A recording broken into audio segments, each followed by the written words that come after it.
ഞാൻ പറയാണ്, എൻ്റെ ജീവിതം കൊണ്ട്, എൻ്റെ ഹൃദയത്തിലെ ചോര കൊണ്ട് ഞാൻ എഴുതി തരാം, നിങ്ങളിത് വിശ്വസിക്കുക. ഈ Bible is an extra ordinary book given to humanity.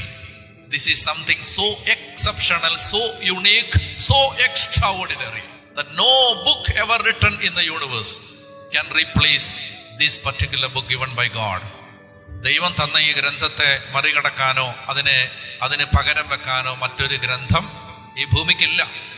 ഇത് മാത്രമാണ് വിശുദ്ധ ഗ്രന്ഥം, ഇത് മാത്രമാണ് തിരുവെഴുത്ത്, ഇത് മാത്രമാണ് ദൈവം അരുളി ചെയ്തത്. അതുകൊണ്ട് നിങ്ങളുടെ പുസ്തകം എടുക്കണം, പുസ്തകം എടുത്ത് വായിക്കണം. എടുത്ത് വായിക്കാന്ന് ഒരിക്കൽ ആഗസ്തീനോസിനോട് ദൈവത്തിന്റെ ആത്മാവ് പറഞ്ഞു. എടുത്ത് വായിക്കുക. അന്ന് ആഗസ്തീനോസ് മദ്യത്തിനും അതുപോലെ തന്നെ ദുർനടപ്പിനും ലഹരിക്കും ഒക്കെ അടിമയായിരുന്ന ഒരു ചെറുപ്പക്കാരൻ, ആഭാസനായിരുന്നു. ആഥൻസിന്റെ തെരുവുകളിലെ ആഭാസന്മാരിൽ ഒരാൾ. അപ്പൊ ഈ മനുഷ്യനോട് ദൈവത്തിന്റെ ആത്മാവ് പറഞ്ഞു, എടുത്തു വായിക്കുക. അയാൾ വായിക്കാത്ത ഒരു പുസ്തകവും ആ വീട്ടിലുണ്ടായിരുന്നില്ല. അയാളുടെ കണ്ണുകൾ ഇങ്ങനെ എടുത്തു വായിക്കാന്ന് പറഞ്ഞപ്പോ എന്തെടുത്ത് വായിക്കാനാണെന്ന് ആകുലപ്പെട്ട അയാളുടെ കണ്ണുകൾ ഇങ്ങനെ പരുതി നടക്കുമ്പോൾ അയാൾ കണ്ടു, അമ്മ മോനിക്ക വായിച്ചിട്ട് മടക്കി വെക്കാതെ അമ്മയുടെ കണ്ണീര് വീണ് നനഞ്ഞ ഒരു ഗ്രന്ഥം. അയാൾ ഇന്ന് വരെ കൈകൊണ്ട് തൊട്ടിട്ടില്ലാത്തൊരു പുസ്തകം. അമ്മയുടെ കണ്ണീര് വീണ, അമ്മയുടെ നെടുവീർപ്പുകൾ അടയിരിക്കുന്ന ഈ പുസ്തകം അയാൾ മേശപ്പുറത്തിരിക്കുന്നത് കണ്ടു. അയാൾ അത് എടുത്തു. ജീവിതത്തിൽ ആദ്യമായിട്ട് അയാളുടെ വിരലുകൾ കൊണ്ട് വിശുദ്ധ ഗ്രന്ഥത്തെ സ്പർശിച്ചു. തുറന്നു. അമ്മ തുറന്നു വെച്ചിരിക്കുന്ന ഭാഗം അത് അയാൾ വായിക്കാൻ തുടങ്ങി. അത് റോമാലേഖനത്തിന്റെ 13-ാം അധ്യായമായിരുന്നു. റോമാലേഖനത്തിന്റെ 13-ാം അധ്യായത്തിലൂടെ ആഗസ്തീനോസിന്റെ ഹൃദയത്തെ കീറി മുറിക്കുന്ന ദൈവത്തിന്റെ വാക്കുകൾ സംസാരിക്കപ്പെട്ടു.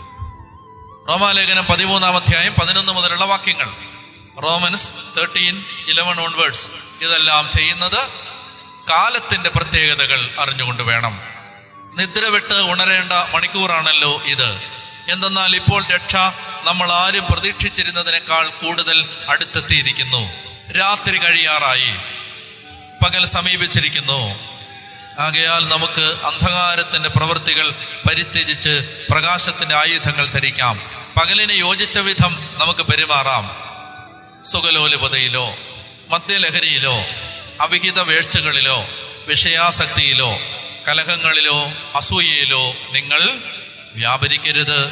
പ്രത്യുത കർത്താവായ യേശുക്രിസ്തുവിനെ ധരിക്കുവിൻ. ദുർമോഹങ്ങളിലേക്ക് നയിക്കത്തക്ക വിധം ശരീരത്തെപ്പറ്റി ചിന്തിക്കാതിരിക്കുവിൻ.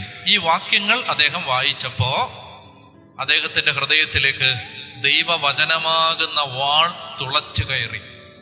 അത് അയാളെ പരിക്കേൽപ്പിച്ചു.